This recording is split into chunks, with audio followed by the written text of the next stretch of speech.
Welcome to the Bite-Sized Security Podcast, your source for practical online security advice. Join me, my guests, and sometimes my trained AI voice, as I explore ways to protect your digital footprint against the growing cyber threats. From mastering better passwords to understanding encryption and VPNs, the Bite-Sized Security Podcast breaks complex topics into clear guidance. It's time to take control of your online presence. You're listening to the Bite-Sized Security Podcast, unlocking solutions for your digital life. Let's get to it. Welcome back to the Bite-Sized Security Podcast, your source for bite-sized cybersecurity lessons. I'm Marc David, and with me today I have credit security expert Olivia Chen. Given the prevalence of data breaches exposing personal information, having vigilant credit protections in place is more crucial than ever. Olivia joins me to discuss best practices like credit freezes, monitoring your credit reports, and safeguarding your child's information. If you want practical tips to lock down your credit from fraud, this episode is for you. Let's dive in. Olivia, so great to have you on the show. Can you start by explaining what a credit freeze is and its benefits? Happy to be here, Mark.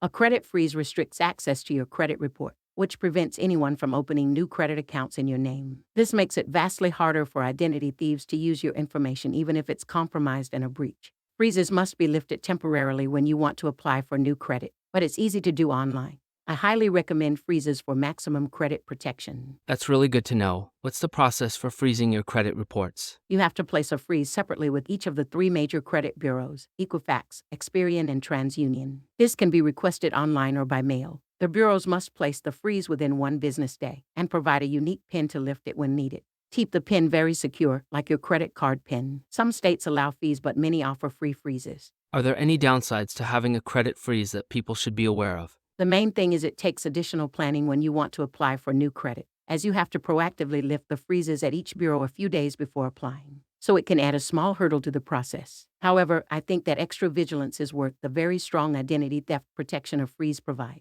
What about thawing credit freezes? Is that a difficult process if people need to apply for credit? Not at all. You simply log into each bureau's website and lift the freeze temporarily using your PIN. It usually takes effect within an hour and usually much less. Just be sure to refreeze after you're done applying for new credit, but most bureaus auto-freeze again or allow you to set a shorter time frame. You can also do temporary 7-day lifts. The key is freezing by default and only thawing briefly when needed to avoid keeping credit perpetually open. A quick tip is to ask whoever needs to check your credit which bureau they will check, so you can just thaw that agency and save yourself some time from doing them all. This seems especially important for parents to consider for their children. What's your advice regarding kids' credit freezes? I absolutely advise that parents freeze their minor children's credit files in addition to their own. Child ID theft is sadly very common, often going undetected for years. Their credit should remain frozen until they are old enough to manage it themselves.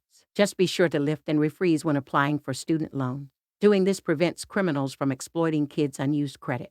Let's pivot to credit reports themselves. Why is it so important to check your reports annually? Reviewing your credit reports regularly lets you catch any signs of fraudulent activity early, like accounts you didn't open. You also verify your listed personal and contact info is correct. Everyone is entitled to 1 free credit report from each bureau yearly at annualcreditreport.com. I suggest staggering checks every 4 months to monitor consistently. What are some red flags people should watch for when reviewing their credit reports? Things like accounts, address changes, or inquiries you don't recognize could be signs of identity theft. Make sure no unauthorized credit checks were done by lenders. Ensure listed employers and income are correct.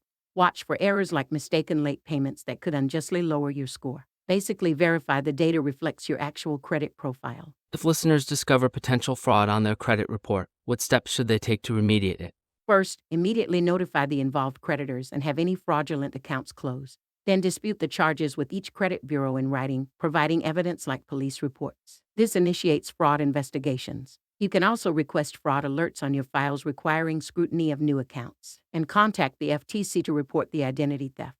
With quick action, the damage can be contained and credit restored. For listeners concerned after all the recent breaches, would you suggest they check and freeze credit now regardless of whether they were impacted? Absolutely, given how rampant exposures of consumer data have become. Even if you don't know you were directly affected, putting a proactive freeze gives you reliable protection. And checking reports allows early discovery of any credit misuse. Don't wait to take these precautions. Final words of wisdom for our listeners looking to lock down their credit. My main advice would be to make credit protections like freezes and monitoring your reports part of your regular financial hygiene, like checking bank balances.